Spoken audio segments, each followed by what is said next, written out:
Aloha, it's good to be here. It's good to meet you. I'm not an artist.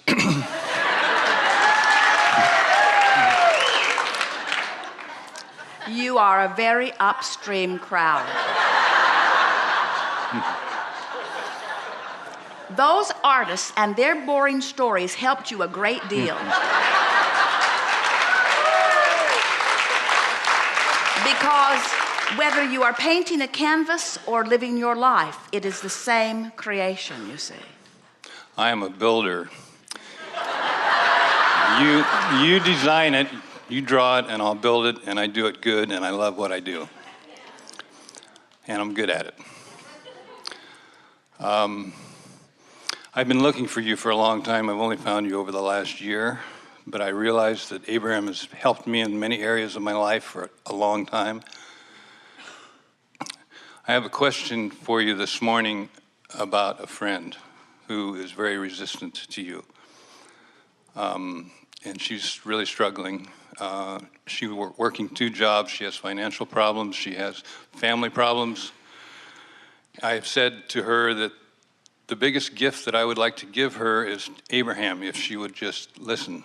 And she's perfectly happy with her Catholicism. Is there a conflict between Catholicism and Abraham?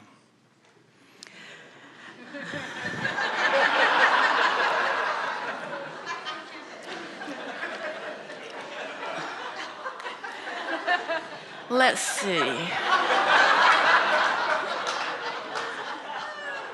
There does not have to be, but that way of going about life, as many ways of going about life, comes from the premise that you are flawed when you are not. And it comes from the premise that if you don't hold yourself back from evil natural impulses, that you will be swept up in a negative world and end up ultimately in a negative place forevermore, where the reality of it is that you are pure positive energy, you are well-being personified, and you're always expanding and striving for the completion of that expansion. So there is so much about most religion that is crossways of who you really are.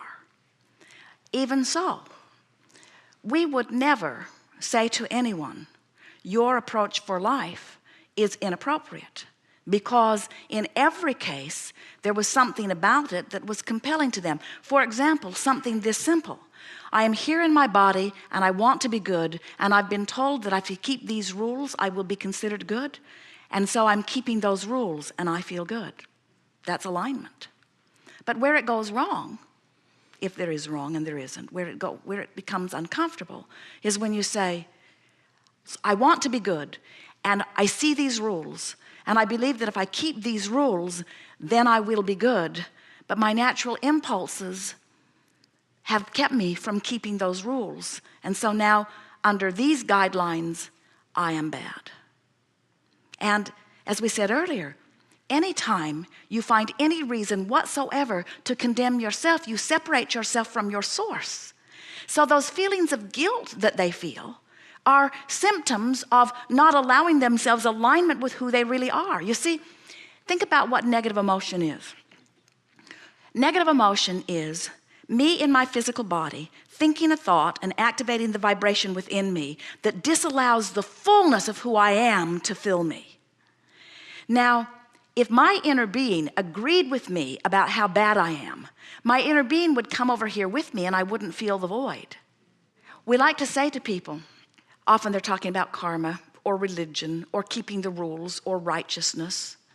And we say, if you are living life in a way and you feel bad about it and you call it guilt, that guilt is your visceral sensation of you thinking a thought that your inner being is not thinking. So if your inner being will not even join you in one negative thought, then what are the odds of you being sent back in order to fix something that was broken last time? Now, Catholicism doesn't believe that. In other words, they believe that you've got basically one shot at it.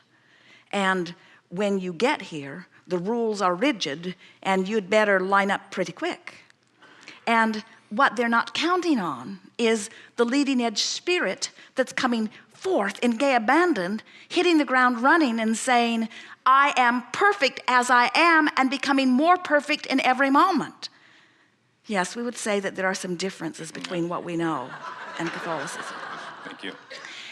Here is what we always say to people. Sometimes a husband will refer to his wife, or a brother to his sister, or children to their parents. In other words, there are so many people that are becoming aligned with who they are, and now they wish it so much for people that they love.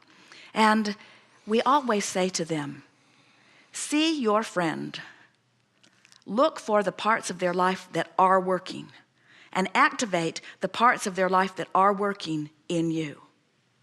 Because if you look at what's working for them, and that's what's most active in you, then you are like a satellite beamed version of their inner being calling them forward, you see. And they really teach it to you, because people really complain about what's not working. If they get you through their commentary and through their example of life, if they get you fixated upon their broken life, then they hold you in this terrible trap, because they are complaining about life not working. You know what they could do to make it work better, but they're not having any of that, because they're so caught up in the complaining part of it. And so it's frustrating to you, because you want to be there for them, but you can't be there for them any more than their inner being is being there for them. And we say, if their inner being isn't going to go there with them, why should you? Then we say, write them in your book. Put their name at the top of the page and say, dear troubled friend, what is it about you that I'm thinking that is making me feel this way? What are my upstream thoughts about you? And identify what they are. And then say, are there any downstream thoughts that I have about you? Is there anything about you that when I think it, I come into alignment with my inner being? Because when you take the time to come into alignment with your inner being, you take the time to come into alignment with their inner being. And when you and your inner being are in alignment with their inner being, you're a more powerful force to reckon with. In other words, you're all calling this person now. You're calling them toward their perfection, toward their love of self, toward their well-being. Now you are tuned in to the best parts of them, which means law of attraction is showing you the best parts of them. We say, especially in the rearing of children or in the mentoring of anyone, if you fixate on the parts of them that you feel the best when you focus upon them, then you will activate the parts of them that they feel best about, and that's the kind of relationship that will begin to happen. And then they will say things to you. You've heard this all your life. They will say things to you like, I feel good when I'm around you. Esther said, I used to get happy just driving past Jerry's house. He was an uplifter. She could feel the vibration of him. She had no idea what it meant. She only knew that it was a compelling feeling. It felt good when she focused there, you see. So it's not the easiest thing in the world to see someone differently than they are predominantly offering, but you can do it. And that's what true upliftment is. I'll work on it. Thank you. And one last thing. Never, ever, ever, ever push against anyone's religion. Okay. Don't push against their parents either. They hate them, but don't push against them. In other words, if you join forces in pushing against something, then you render yourself powerless. And now you're just two disconnected people sort of mucking around together. So don't try to identify what is at the root of their problem. It's not that. Okay. It isn't. I got it. Thank you. Yes, indeed.